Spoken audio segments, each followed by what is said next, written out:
Good afternoon. This is The Times at One with Andrew Neil. Britain's response so far to the outbreak of hostilities in the Gulf has been characterised by a mixture of irrelevance and embarrassment. We've even managed to fall out with our most important ally. Our other allies don't seem to think much of us either. More important, the US-Israeli onslaught on Iran has revealed for all to see just how hollowed out our armed forces have become under successive governments. It's nothing short of a national scandal, and the whole political class is complicit.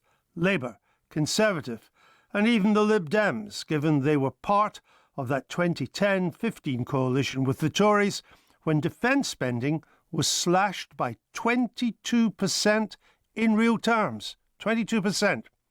We now see the price of such short-sighted folly. War has broken out in the Middle East, but we don't have a single warship in the Mediterranean, the Gulf, or the Red Sea to protect our interests or keep open sea lanes vital to our commercial well-being.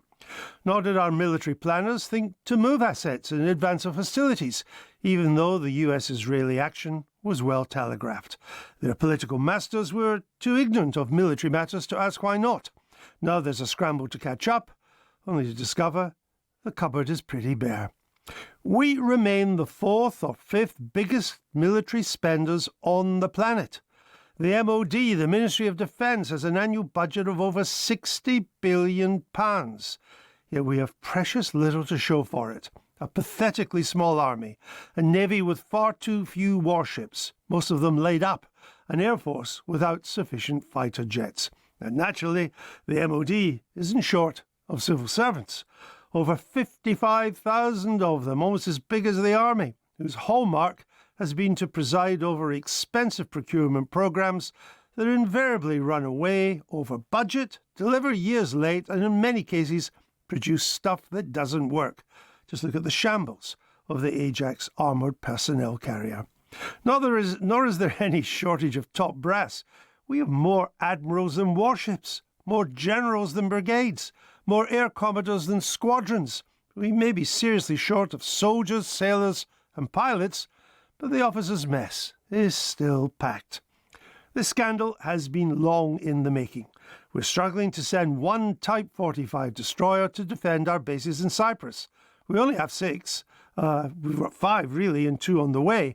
There were supposed to be 12, but the Blair-Brown government put the kibosh on that. Of the 5 we do have, only 2 are currently operational, and only just. What about our new and expensive aircraft carriers, meant to be symbols of Britain's ability to project global power? Yep, you've guessed it. They're in dock for various reasons, and they can't be deployed. The Keystone Cops would do a better job of running our military than the MOD. Our nuclear-powered astute submarines are in an even worse shape. We have 5 of them, 2 more on the way. 4 are currently out of commission. The one still working is in Australia. None of the geniuses of the MOD thought to recall it, even as the drums of war beat louder in the Gulf. The Vanguard subs that carry our Trident nuclear deterrent are in even worse shape. They should have been sent to the knacker's yard years ago. But David Cameron delayed the development of their Dreadnought-class successors, which won't be ready until sometime in the next decade. Meanwhile, we struggle to keep even one ageing Trident sub at sea, undermining the credibility of our deterrent on which our security depends. Labour inherited a terrible defence legacy from the Tories. It's proceeded to make it worse. Rachel Reeves boasted on Tuesday that defence spending was now rising faster than at any time since the Cold War. It's a statistical sleight of hand, dishonest even by her standards. The truth is defence spending is barely rising at all under Starmer Reeves this year or next, a couple of billion at most. There's an aspiration to move from 2.5% of GDP to 3% and then 3.5% in the years ahead. And not a semblance of a route map as to how we're going to get there.